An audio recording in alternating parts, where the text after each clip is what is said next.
আপোন বুলি ক'বলৈ হ'লে ঘৰখন আপোন, গাঁওখন আপোন, দেশখন আপোন, মৰমৰ মানুহবোৰ আপোন, লগতে ভাষা সংস্কৃতি আপোন। যিহেতু ভাষা আৰু সংস্কৃতি হৈছে আমাৰ অসমীয়াৰ হাওঁফাওঁ স্বৰূপ, নহয় জানো? নমস্কাৰ, মোৰ অন্য এটি ভিডিঅ'লৈ আপোনালোক সকলোকে স্বাগতম জনাইছোঁ। আজি আমি আহি আছোঁ এক বিশেষ অনুষ্ঠানলৈ। ক'ত গৈ আছোঁ কিন্তু ভিডিঅ'টো শেষলৈকে চাই থাকিলেহে গম পাব দেই। এয়া আহি আমি পালোহিয়ে। লোকেশ্যনটো অকণমান দেখুৱাই দিবলৈ চেষ্টা কৰিছোঁ, যিহেতু পাহাৰীয়া এৰিয়া। আচলতে আমি আহি আছোঁ এক আজি নাম প্ৰসংগ অনুষ্ঠানলৈ। বিশাখাপট্টনমত থকা সকলো অসমীয়াই মিলি এই অনুষ্ঠানভাগী আয়োজন কৰিছে। যিহেতু ইয়াত নামঘৰ নাই, সেইবাবে এক পাৰ্টি হলতে এই অনুষ্ঠানভাগী আয়োজন কৰিছে। ইয়াৰ অনুষ্ঠানভাগী আৰম্ভ হৈয়ে গৈছে। মই অকণমান দেখুৱাবলৈ চেষ্টা কৰিছোঁ।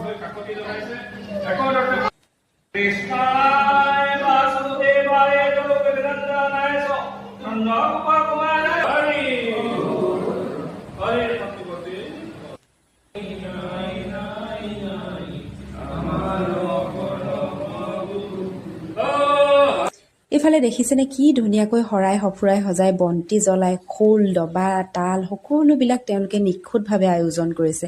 তাৰপিছতে হৰিধ্বনি, প্ৰাৰ্থনা, সকলোবিলাক যেন গাঁৱৰহে পৰিৱেশ। এই পোৱালি দুটিকো দেখুৱাই দিলোঁ, সিহঁতেও বুজি পাইছে সম্প্ৰীতিৰ মিলন কি বস্তু। তাৰপিছতে এইফালে দেখিছেনে নাম প্ৰসংগ আৰম্ভই হৈ গৈছে।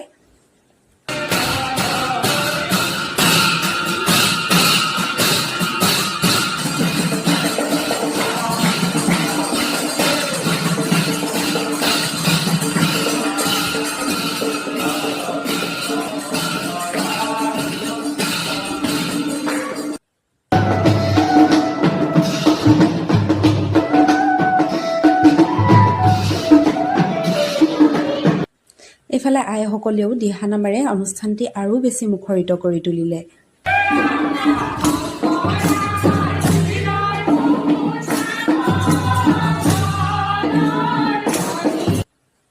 তাৰপিছতে এয়া নাম শেষৰ পাছত প্ৰসাদ বিতৰণ হ'ল। আচলতে এই অনুষ্ঠানভাগীত সহযোগ কৰিবলৈ পাই মই বহুত বেছি সুখী অনুভৱ কৰিছোঁ। এই আপাহতে মই এই অনুষ্ঠানভাগী সুকলমে আয়োজন কৰা সকলো কৰ্মকৰ্তালৈ বহুত বেছি কৃতজ্ঞতা আৰু ধন্যবাদ জ্ঞাপন কৰিছোঁ। আচলতে এই অসমৰ পৰা বাহিৰত থাকি বা ঘৰখনৰ পৰা বাহিৰত থাকি এনেকুৱা এখন সমাজ পোৱাটো বহুত বেছি সৌভাগ্যৰ কথা।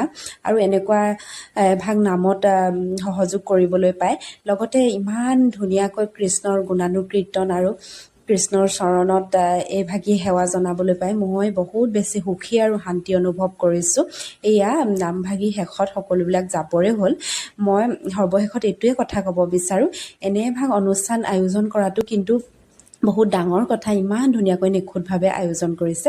তাৰপিছত যিহেতু পাহাৰীয়া পৰিৱেশ অকণমান দেখুৱাবলৈ চেষ্টা কৰিলোঁ। আজিলৈ ভিডিঅ'টো ইমানেই আছিলে। Bye bye.